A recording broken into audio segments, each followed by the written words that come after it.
Bueno, yo creo que se está grabando ya en este momento. Hola Rodrigo. Bueno, hola Gastón, hola a todas, buenas noches, buenos días, ¿cómo están? Eso, bueno, saludos a a todas a todos los alumnos, a todos los alumnos y a todas las alumnas después de este par de semanitas en donde yo tomé un poco de distancia a partir de que la vida ha tenido sus sorpresas. Bueno, momento Mm, momento de tristeza familiar y como yo ponía en los escritos, también como combinado con otras sensaciones que por suerte no solamente son la fiera, sino también el agradecimiento a la vida, de muchas cosas vividas con mi padre. Pero bueno, ahí estamos, mm. remando, remando, remando. Este año que venía horrible, ha sido un año que además de horrible ahora se ha puesto un Todavía se poco podía hacer triste. peor. Sí, sí, las cosas siempre pueden ser peor. Mm.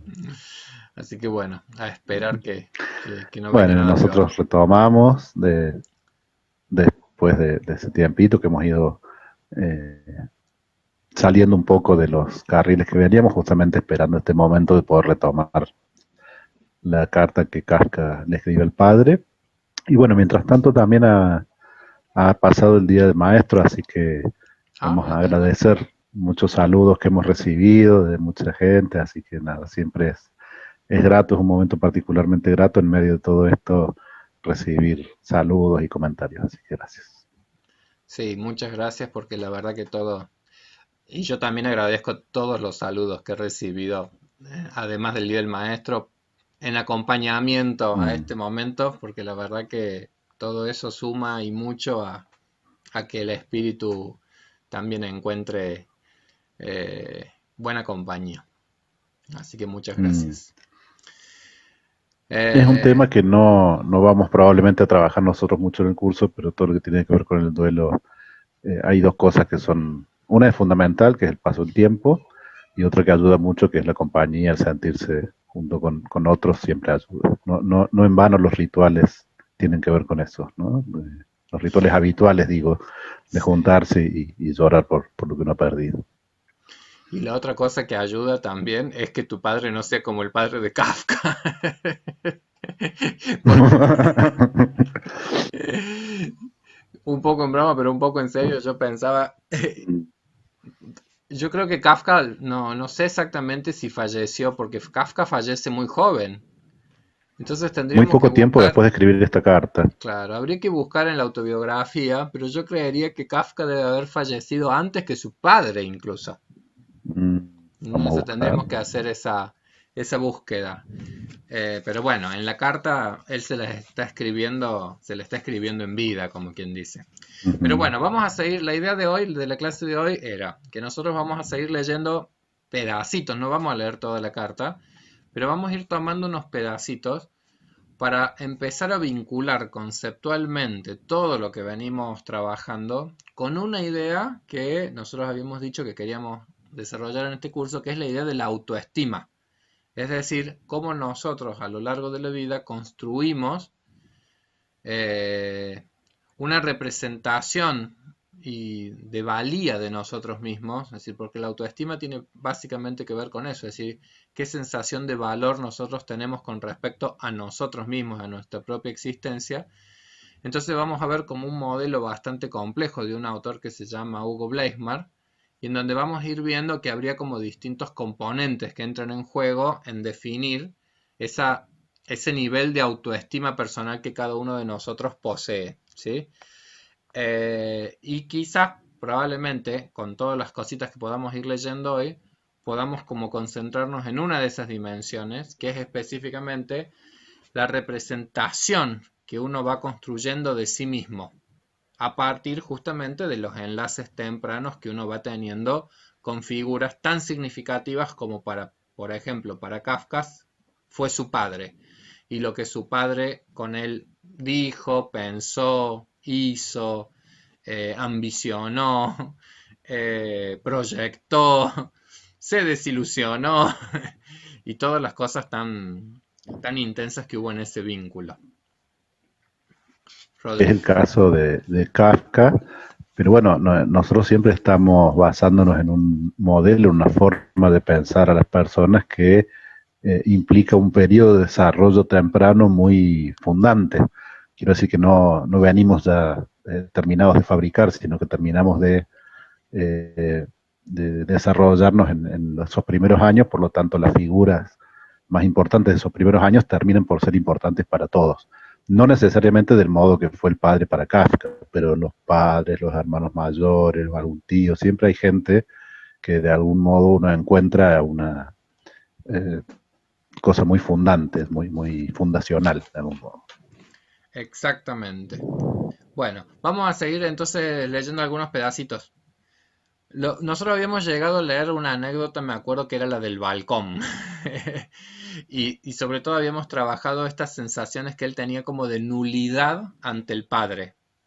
Ahora, en estos dos pedacitos que vamos a leer, aparece esa misma como sensación en dos experiencias.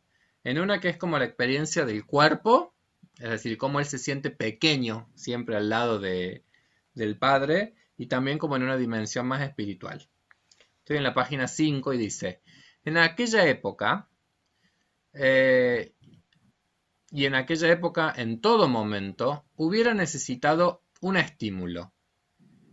Si ya estaba yo aplastado por tu mera corporeidad. Me acuerdo, por ejemplo, de cómo muchas veces nos desvestíamos juntos en una cabina. Yo flaco, enclenque, esmirriado, tú fuerte, ancho, alto. Ya en la cabina mi aspecto me parecía lastimoso, y no solo delante de ti, sino delante del mundo entero, pues tú eras para mí la medida de todas las cosas. Y me voy al segundo párrafo que quería leer. Dice, en esa misma proporción, además de esta cuestión como de la dimensión corporal, dice, en esa misma proporción estaba tu superioridad espiritual. Tú habías llegado tan lejos debido única y exclusivamente a tu propio esfuerzo. Por consiguiente, tenías ilimitada confianza en tu opinión. Eso, para mí, de niño, ni siquiera era tan fascinante como lo fue más tarde para el adolescente. Desde tu butaca gobernabas el mundo. Tu opinión era acertada.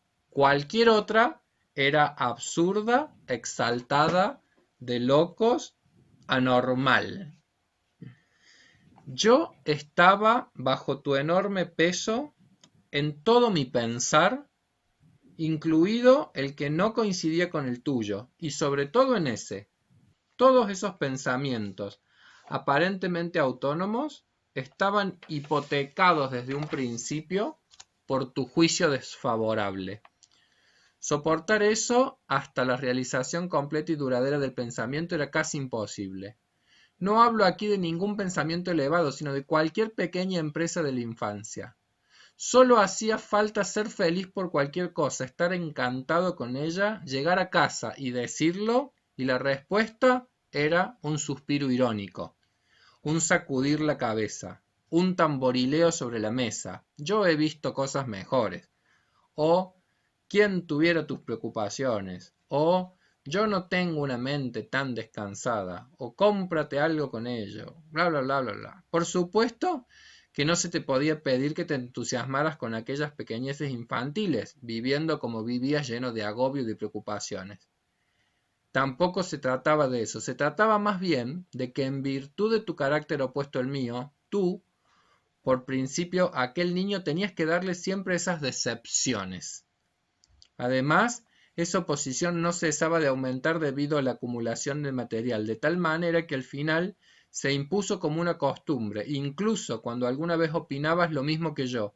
Y por último, esos desengaños del niño no eran desengaños de la vida corriente, sino que por tratarse de tu persona, medida de todas las cosas, llegaban hasta la médula.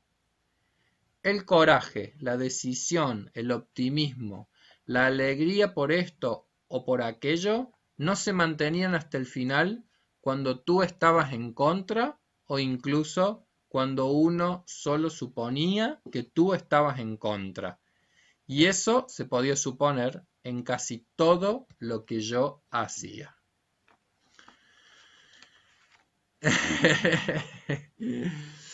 ¿Querés que vamos al cuadrito conceptual de Blakemar? Dale, arranquemos por ahí, Vamos, porque ya hay varias cosas de lo que dice Kafka que nos van a guiar en eso. exactamente. Bueno, entonces yo voy a abrir esto. Ahí se está compartiendo. Y por supuesto que en un video esto es un poquito chiquito, pero vamos a ir leyendo y vamos a ir como aclarando esto. Acá en el centro dice que habría un interjuego de 4 dimensiones para pensar cómo es que se constituye nuestra autoestima. Y entre esos elementos, nuestra autoestima estaría regulada en un aspecto por lo que se denomina la representación que yo voy teniendo de mí mismo. O sea, ¿qué representación del self, qué representación yo empiezo a construir?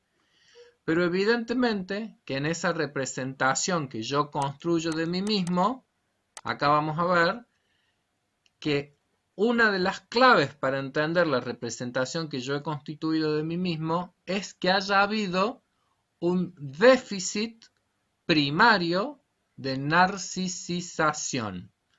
Palabra difícil. Déficit primario de Mm. narcisización, que en definitiva está hablando de una falla parental en la función de poder narcisizar a un hijo. Dejo de compartir pantalla, así nos vemos. Rodri, quedaste helado. O se quedó congelada la imagen. Ah, no, ahí está, Ujú. ahí volvió el Ah, yo estoy acá. movimiento. ¿Está? Nada, estaba pensando en eso, es decir, de ya poder ir como pensándolo conceptualmente, es decir, ¿qué está pasando en Kafka? Está pasando que nosotros acá podemos ya ver de qué se trata un déficit o una falla en la función paterna en la tarea de la narcisización. ¿Y qué es básicamente la narcisización? El poder con nuestra mirada al otro darle cierta seguridad existencial de que hay algo del orden de la valía personal en esa existencia. Y eso es lo que me parece que acá va apareciendo con mucha evidencia, que acá la presencia física o psíquica del padre constantemente conecta a Franz Kafka con una sensación de pequeñez, de absurdo, es como el disvalor constante en cada una de sus expresiones o en cada una de sus acciones o lo que yo diría que es casi como más ontológico incluso, es decir, la mera existencia de él. Ahí, al principio, lo primer fragmentito que leíste, está claro qué es lo que, a qué hacemos referencia con la narcisización. Dice, hubiera necesitado el estímulo, Claro. ¿no? Y en alguna otra parte dice, hubiera necesitado una palabra de aliento y después cuenta. Eso es, el valorar, el sentir valorado en los ojos del otro las cosas que uno como niño hace, porque también lo dice Kafka, no está esperando que el padre realmente se entusiasme con alguna cosa que le haya hecho como niño. Pero al fin y al cabo, eso es lo que los padres tendemos a hacer con los niños naturalmente. Digo, una pequeña palabra, un pequeño gesto, un pequeño pasito que da, y esta sensación que uno tiene, sobre todo los primeros años, que todo el tiempo los chicos hacen algo nuevo todos los días. Y lo Y uno celebramos. lo festeja y lo alienta y se alegra, y Claro. celebra. Y eso se ve que no estaba claramente porque era obvio. Y claro, visto de los ojos de este padre, habrá dicho, sí, yo hace muchos años que camino y no hago tanto escándalo. No había mucho resquicio para, para el proceso este que sería Mm, el de la narcisización. Por eso nosotros acá decimos un déficit primario. Porque ahí volvemos a ese concepto que decías vos, Rodrigo, es decir, hay cuestiones que en nuestras vidas son fundacionales, y esto que es fundacional viene a ser como lo primario. Entonces, bueno, la vida se va a hacer un poquito Ujú. más difícil si la primer representación sobre nosotros mismos, que no la construimos nosotros, sino que nos la reflejan otros, esa primer representación de nosotros mismos ha sido, uy, el torpe, uy, el inútil, uy, el lento, uy, el flojo, uy, el incapaz, uy, el no sé qué cosa. Porque la verdad que uno está en una posición como un poco desarmado ante esas imágenes narcisísticas que nos devuelven de nosotros mismos.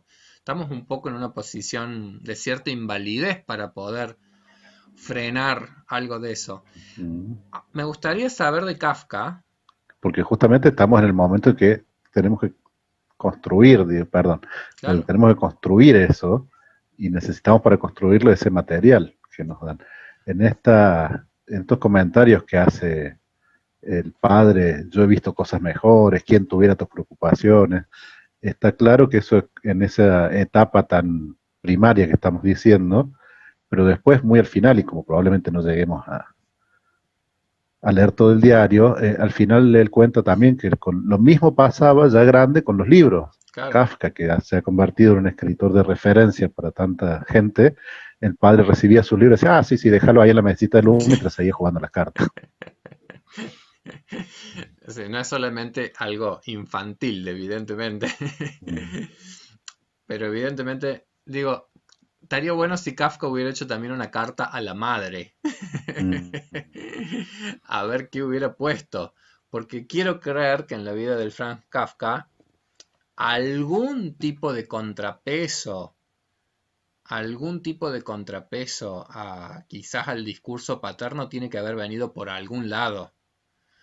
Porque si no hay algo en su historia, como quien dice, que sea como un soporte a las representaciones del sí mismo, ¿sí? Es decir, yo creo que una de esas, si tuviésemos una carta a la madre, una de esas ahí tendríamos, no sé, tal vez algunos otros elementos que hiciesen a la representación del sí mismo, que algún tipo de contrafuerza hicieran con estos elementos.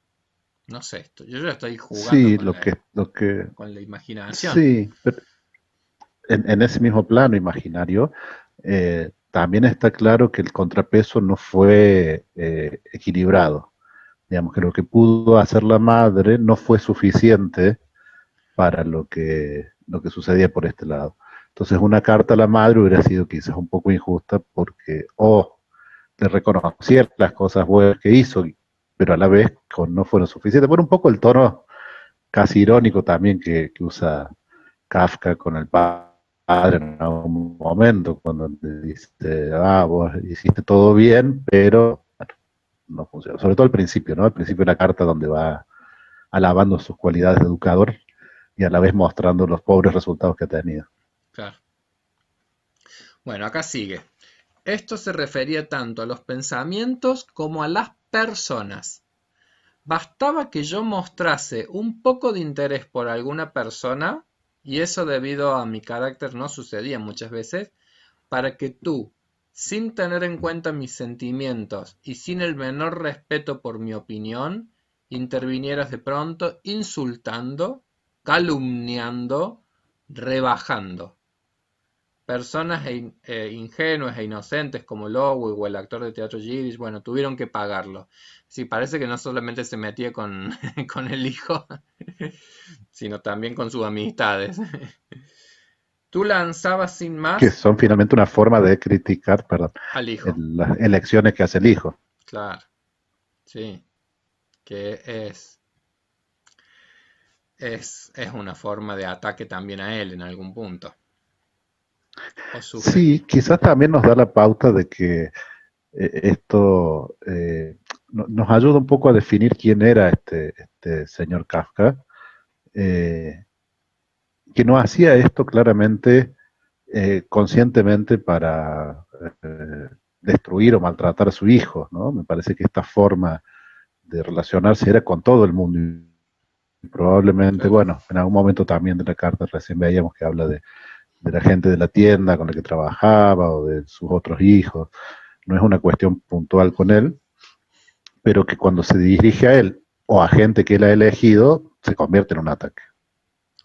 Por ahí me vuelve a hacer acordar un poco cuando veíamos la película de la cuestión de principios, cómo hay esta como necesidad del dominio o del poder y de la Mm, imposición en cada una de las relaciones y en definitiva una como incapacidad para un acercamiento más amoroso con los otros. Entonces todo lo que se aleja de sus rígidas formas y de sus modos como tan rígidos ya en él constituidos, todo en realidad lo desarticula mucho a estos personajes como este padre mm. de Kafka, digamos.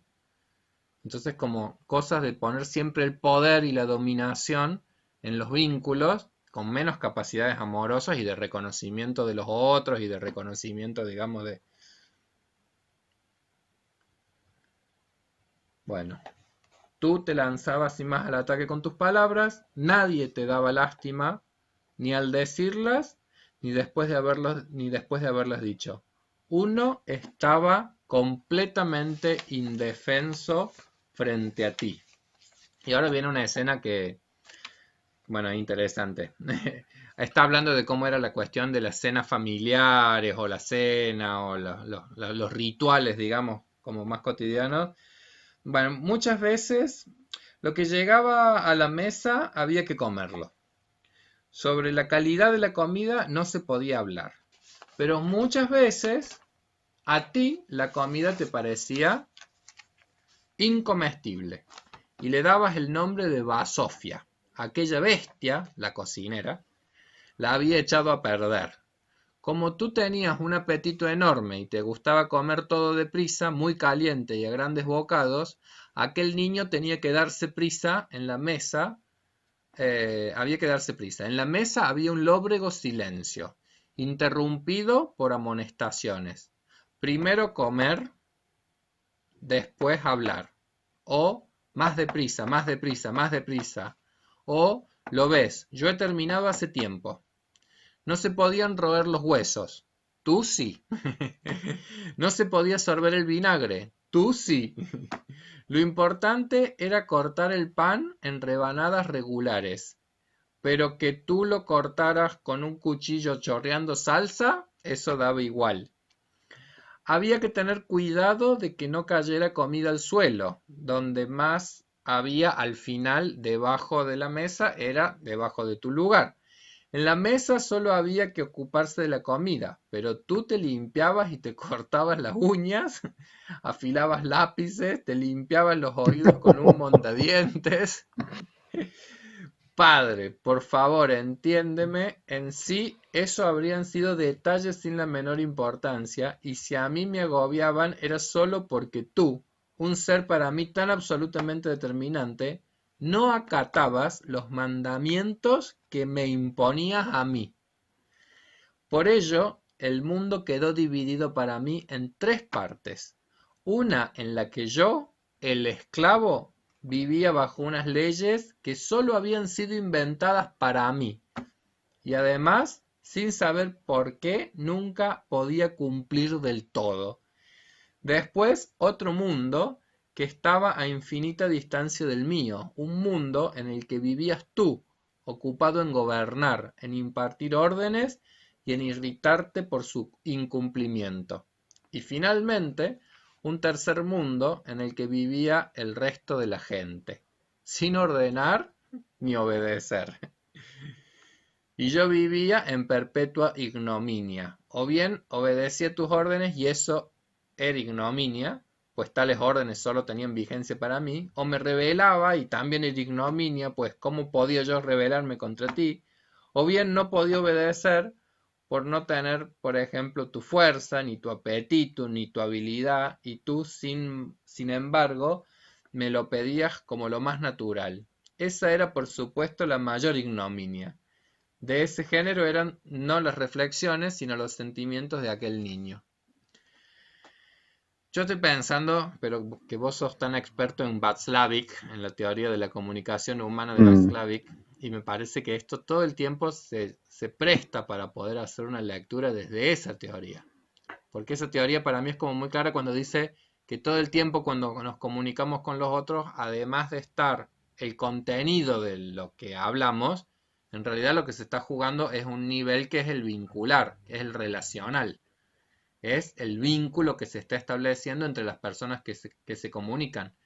Entonces, en definitiva, acá te da esa sensación que Václavic diría que es como esquizofrenizante, que es como enloquecedor, porque en realidad, Es que esa es la sensación que deja esto, ¿no? La claro, sensación de contradicción tan grande, porque antes incluso de entrar en el contenido y si el padre cumple o no sus propias normas, el primer punto es que las normas parecen inflexibles. Todo esto no sería problema si las normas fueran, bueno, cuando uno puede, conviene hacer esto, o dentro de lo posible no tirar comida bajo la mesa, pero cuando es tan rígido, entonces ya no hay lugar para excepciones. Y sin embargo las excepciones están ahí, a la vista.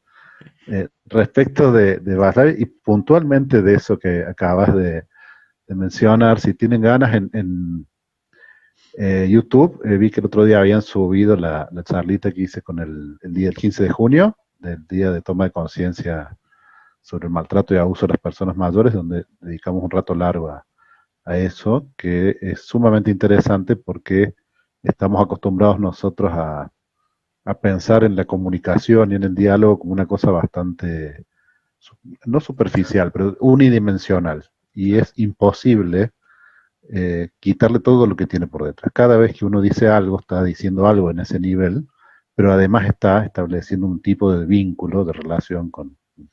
Y tanto Baclavi como la escuela en la cual él trabaja, denominan como el factor más destacado de la esquizofrenia el doble vínculo, que tiene que ver con eso, con la contradicción entre los dos niveles de comunicación. Entonces, dentro de lo que decíamos recién, algo habrá habido en la infancia de Kafka que lo salvó, porque si fuera solo esto, le podría haber ido mucho peor. Sí, sí. Para mí hay alguien que también le pudo ordenar un poco la vida, porque evidentemente que con el padre era toda una cuestión que la sensación, yo cuando lo voy leyendo, digo, es como que la sensación que uno va teniendo en sí mismo es la de una permanente percepción de como de incorrección, de Mm. como estar constantemente en una posición de la cual vos no podés escapar. Me hace acordar a la idea de la indefensión aprendida Ujú. de Seligman, es decir, que haga lo que haga, en realidad haga lo que haga, va a estar mal. Que es otra Ah, cosa que también la escuela de Palo Alto y Václav joven mucho, que es la cuestión paradojal. claro, Acá lo que está diciendo Kafka es que el padre esperaba de él una actitud mucho más varonil y fuerte y más plantada, y que la única forma de mostrar eso era oponiéndose a estas órdenes tan absurdas o tan rígidas. Entonces, si se rebelaba y luchaba contra eso, estaba mal. claro. Pero si no lo hacía y lo aceptaba, entonces era un blando y también estaba mal porque no estaba siendo un Kafka auténtico. Entonces no había forma de resolver eso y te pone en Me, una situación donde hagas lo que hagas está mal. me hace acordar en el libro de Václavic cuando da esa frase del espero que seas espontáneo, Ujú, que es como claro. la frase que te mete inmediatamente en una paradoja absoluta, porque si están esperando que seas espontáneo, ya no podés ser espontáneo de ninguna manera, entonces te han atrapado De en una hecho, expectativa que vos ya no la podés cumplir nunca, no le va a poder cumplir nunca la uno de los expectativa al ejemplos otro. que dan ahí es ese, es te ordeno que me desobedezcas. Claro.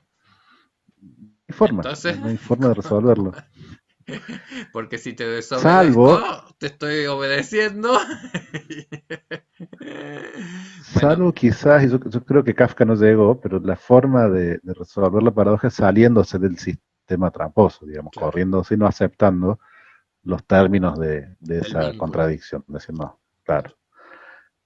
Y bueno, Kafka, al menos hasta el momento de escribir esta carta, claramente no estaba en condiciones de salirse de ahí, porque siendo, como creo que dijimos la otra vez, un señor relativamente grande que está pensando en cuestiones de matrimonio y en su carrera, sigue necesitando escribirle una carta al padre contando todas estas cosas que vienen desde su infancia. Exactamente. Bueno, está haciendo el esfuerzo de tratar de ordenar un poco lo Mm. que se ve que sigue siendo como para él un peso enorme.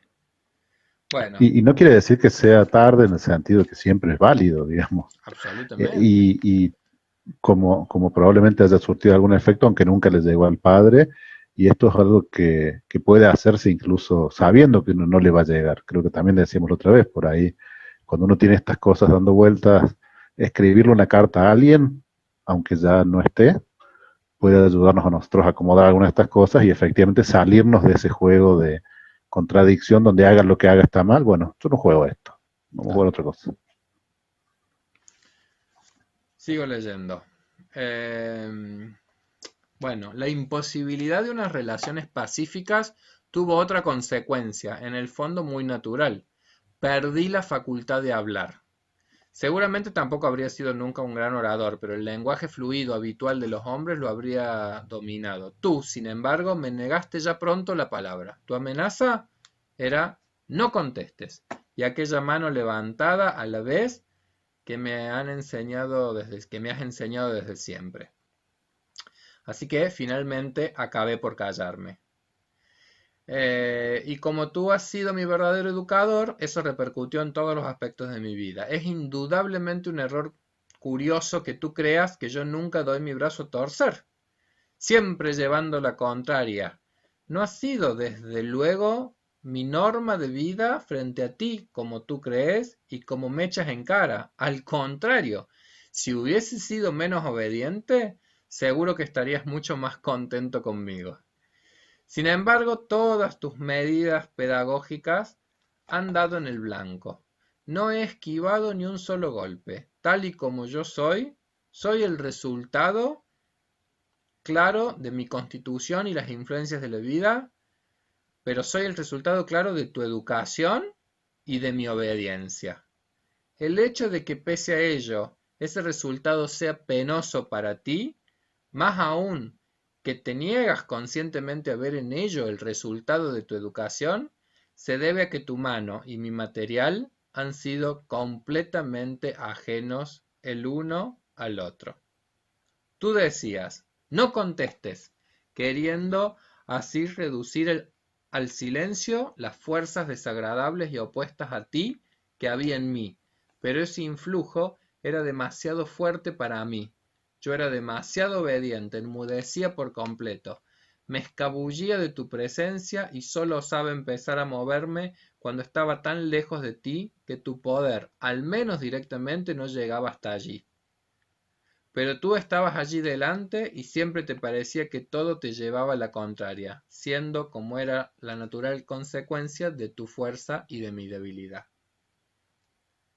Tus sumamente efectivos y conmigo al menos infalibles recursos retóricos en la educación eran insultos, amenazas, ironía, risa maligna y autoinculpación. Voy a despedazarte como un pez. Esa era la que parece que más lo asustaba de chico. Eh, bueno, pego otro saltito. Afortunadamente, y acá pego un saltito porque nos vamos a a la única para mí como isla de humanidad que aparece en este personaje en todas estas primeras páginas. Afortunadamente también había excepciones. Casi siempre cuando sufrías en silencio y el amor y la bondad con su fuerza superaban todos los obstáculos y conmovían de un modo inmediato. Eso sí, sucedía raras veces, pero era maravilloso. Por ejemplo, cuando en veranos calurosos te veía fatigado, adormilado en la tienda después de comer, el codo sobre el mostrador, o cuando los domingos llegabas agotado a reunirte con nosotros en el sitio donde veraneábamos, o durante una grave enfermedad de nuestra madre te agarrabas a la librería, temblando por el llanto, o cuando durante mi última enfermedad entraste sigilosamente a verme a la habitación de Otla, la hermana. Te quedaste parado en el umbral, solo estiraste el cuello para verme en la cama y para no molestar te limitaste a hacer un gesto con la mano. Me lo imagino ahí como saludando. En tales ocasiones uno se echaba en la cama y lloraba de felicidad. Y llora ahora otra vez al escribirlo. Yo por ahí pensaba, ¿no? Uf, 36 años y está llorando de poder recordar algunas de las pocas escenas en donde parece que tenía que estarse muriendo la madre para que pudiera emerger un poco del orden de la humanidad eso, del fulano. eso es lo fuerte, las poquísimas situaciones y en general graves donde este hombre parecía humanizarse Sí, y por otro lado con qué poco Franz se siente tan conmocionado, ¿no? Él enfermo en la habitación y el padre parado en el umbral desde lejos, haciéndole un gesto con la mano, lo conmociona en ese momento y 30 años después 30 cuando años. vuelve a escribir, ¿sí? Que está claro, hablando de lo que decíamos al principio, los déficits, ¿no? De lo que faltó, porque si eso es tan importante, ¿cuántos otros gestos, cuántos otros cariños habría necesitado Franz para sentirse realmente querido? Y yo cuando leo la carta de Franz Kafka me acuerdo también de una película que yo no sé si es para recomendarla, digamos, pero el que quiera verla es linda, pero es tan triste, que es la vida de la Edith Piaf, la vida en rosa. Mm, Y que la vida de Edith Piaf me hace acordar en algunos aspectos a esta carta del padre, digamos, así, porque una vida en donde también la infancia tiene una infancia durísima, muy dolorosa, muy abandónica de muchísimas cosas. Un padre, un poroto al lado del papá de Kafka, digamos, sí, porque el papá de Kafka por lo menos parece que le dio confort, le dio una buena vida, alguna cosa que por mm, más que mm. este no reconozca, pero la vida de la Edith Piaf en la infancia el padre era... Y sin embargo en la película también hay una escena en donde yo digo por ahí como uno, tal vez como Kafka también, necesitamos también encontrar algo que salve, algo que redima a estos personajes y poder encontrarles algún viso de humanidad en algún momento. Me parece que eso termina siendo como redentor también del vínculo. ¿Sí? Es decir, este parrafito, aún tan cortito y tan pequeño, aunque sea una excepción, digamos, y lo esté narrando como eso, como una cosa excepcional, pero creo que es como redentor también en alguna medida. Bueno, algo de mi padre acá lo puedo contar y lo está salvando, como quien dice. Y me acuerdo de la Sí, Edith en ese Piaf porque sentido, también la Edith Piaf, digamos, en esa película que es muy doloroso todo lo que vive en la infancia, y sin embargo recuerda una anécdota en donde ella habiendo visto muchas veces a una muñeca que a ella le generaba cierta fascinación, hay una escena hacia el final de la película que es cuando ella como que también lo logra redimir a ese padre, como quien dice, y recordar que ese padre supo regalarle esa muñeca, y termina siendo como una gotita, digamos, de bondad en un mar mm, de sufrimientos, y sin embargo para ella también ha sido significativo que esa gotita de bondad haya existido en algún momento. Porque tal vez también es como que te abre un sí, universo posible, un universo distinto. en este caso, a mí lo que me llama la atención es que hay algún gesto como el de ir a verlo cuando estaba enfermo y saludarlo, hacerle un gesto con la mano que va dirigido a él. Sí. Pero otras son detalles que él cuenta del padre, como de eso, como de humanidad, como vos decías, de adormirarse un poco en la tienda o llegar cansado al lugar de vacaciones, o sobre todo el llanto frente a la enfermedad de la madre, o sea, de su mujer. Me parece eso, que lo hacen un poco más humano frente a esta imagen inalcanzable que generaba para Franz, que era grande, fuerte, implacable, siempre tenía razón, y bueno, y de vez en cuando que pudiera llorar un poco, que pudiera cansarse, me parece que le daban ese resquicio de humanidad que también, así como recién hacíamos, la madre habrá hecho algo, por suerte el padre tenía esos, aunque sea pequeños rasgos de humanidad que él Claro. podía ver y reconocer. Y en términos de autoestima también importante, porque digo, si estás enfermo y ves que tu padre se preocupa, en algún punto empieza a Mm, emerger algo de una sensación del tipo, se ve que yo algo valgo, parece mm. que algo se preocupa de que yo Sí, exista. quizás el siguiente paso, si estuviera, si, si Franz hubiera vivido más y hubiera podido darle algunas vueltas más, también es entender cuáles eran los límites de ese padre, que finalmente todas esas cuestiones tan rígidas y tan Por supuesto. aparentemente eran finalmente gestos también de debilidad y de límites que tenía en, bueno, él podía mostrar su preocupación por el hijo desde lejos y con un saludo, no podía otra cosa, y quizás en un punto él también lo hubiera sentido como debilidad. Sería interesantísimo también leer la respuesta a esta carta con el mismo grado de sinceridad, digamos, que el padre hubiera podido escribirle y explicarle algunas de estas cosas, de por qué él mantenía esa distancia, o era tan rígido, era. Quizá, por ahí lo que siento es que quizás en el caso de Kafka en su vida no pudo llegar al punto él de la comprensión y la madurez con respecto a su propio padre como para poder tener más compasión por su padre.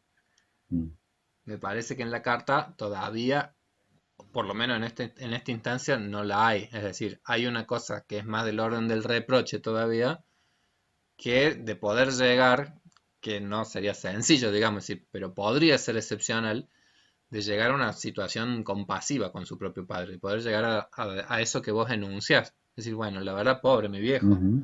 pobre mi viejo porque es todo lo que no pudo No es hacer, fácil porque uno ha idealizado, y no es fácil con los padres al tipo de Kafka, ¿no? seguro que no sería fácil. Pero, pero es una forma no solo de curar la memoria de una relación, sino en uno, ¿no? También es. Claro, Así como esta carta ya es un paso interesante, haber avanzado un poquito más también hubiera sido muy sanador para él. sí. Che, bueno, Rodri, vamos a hacer una pausita en este punto, que van 40 y pico Bueno, minutos, y seguimos, ¿sí? Cortamos acá. dale.